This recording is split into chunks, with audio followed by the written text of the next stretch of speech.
In 1990, Data East released The Cliffhanger, Edward Randy, only in Japan. The game pays direct homage to classic serial movies of the 20s and 30s, but modern audiences would likely see similarities with movies like Indiana Jones and video games like Uncharted today. The game plot revolves around the classic cliché of a brilliant elderly scientist forced to help create a doomsday machine for an evil general. In Rebellion, the old geezer gives the Prism Stone, the final and most crucial part of the doomsday machine, away to his innocent granddaughter Charlotte. Way to go, Gramps. That's a great way to target your own family for extermination. And he nearly does that if it wasn't for you, Edward Randy, a teenage boy on your way to meet your girlfriend, but instead get dragged into this adventure. Let's begin by saying you can immediately see Data East did some remarkable work on the look and the feel of this game, especially considering the other titles they were putting out at the time, like Boulder Dash, that weren't anything spectacular graphically. And this was all done without using any extra hardware other than the tried and true Motorola 68000, which Data East was able to give us some impressive visuals with. Now, control-wise, the scheme was very simple. It's an 8-way joystick with 2 buttons, one for jumping and the other for attacking, but the combination of the two give you more diversity. Edward is armed with a whip, very much like Dr. Jones is, and he can use this to attack enemies, or in the proper situation, use it to swing to other platforms. The attack button is also useful in other levels where special moves will become present. Level 1 has us fighting on a waterway as Charlotte is piloting the ship. You can see we can leap from our own boat to an enemy boat in hopes of defending her from them. Obviously they're trying to get her. And take a look at what's happening on the screen. There's so much going on, explosions and water and all these characters, and there does not appear to be any kind of slowdown. Even the light posts in the foreground that are zipping past us give the illusion of speed. That's what's really cool about this game. Look at this transition from a side scroller to the perception that we're actually coming forward into us as we fade away and then back again to a side scroller.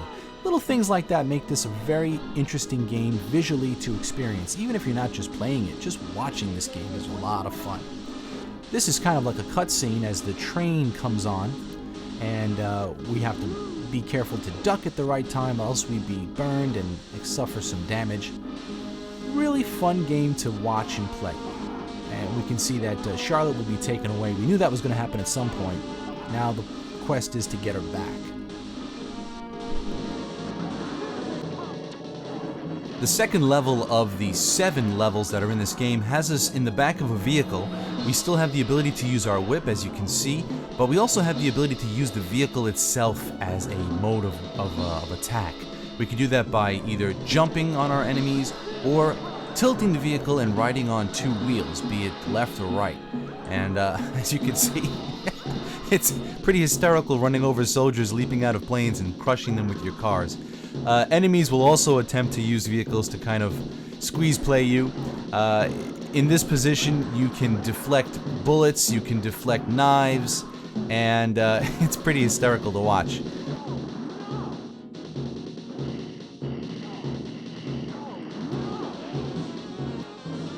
And of course, to round things off, we've got to have some platform elements in this game. Here we see that you're still using your whip and fists, your weapons of choice, but we have a lot of climbing and jumping to do, and scaling and holding on to ridges and floors that are going to collapse underneath us. All the while, the board is constantly moving down, so that we're in a sort of a old-fashioned Temple Run game before Temple Run even existed. This is a mechanic that's been around for years and years and years, made popular today with the Temple Run games. You'll notice that these giant hands are kind of swinging up. That is part of the Doomsday Machine that's being created by the Mad General that we have to stop. In fact, that Doomsday Machine head will be the final boss for this particular level, as we see it rise in the background. Not a very attractive looking creature. Let's take a watch here for just a teeny bit.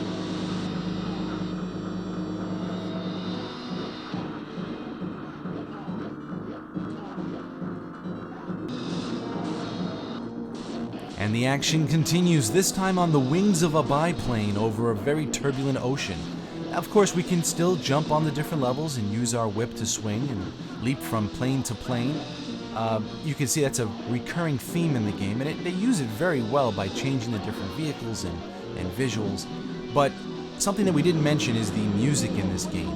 The music is spot on awesome to elicit a sense of foreboding, and it just is almost sinister and evil when it's called for, and very adventurous and bold when it's called for other kind of things going on the screen. Well, our good friend that we took care of in the last level is back again for some more beatings. Just watch a little bit of this as we move along here in the levels of the game.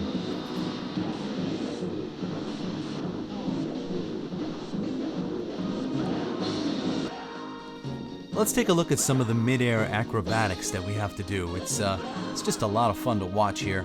Now, of course, you can fall off at any time if you're not gripped onto the right item. But again, there's so much going on. It's such a pleasure to watch. I just love just seeing what's going on here.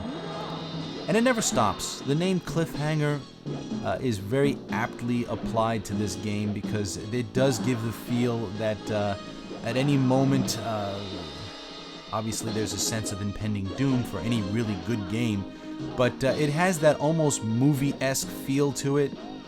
I like to say it's more of a movie serial. Back in the old days, they had the movie serials. If anybody's familiar with that, you must be as old as I am. But it's just cool.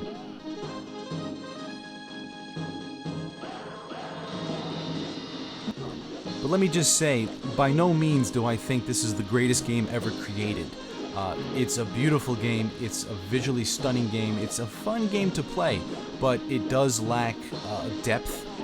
Basically, if you have enough credits, you can get through this game very easily by just pushing the buttons and jumping at the right time.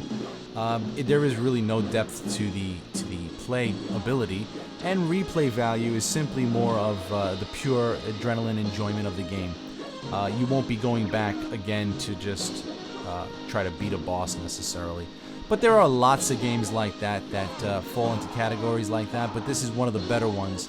I totally enjoy this game, and I think you will too.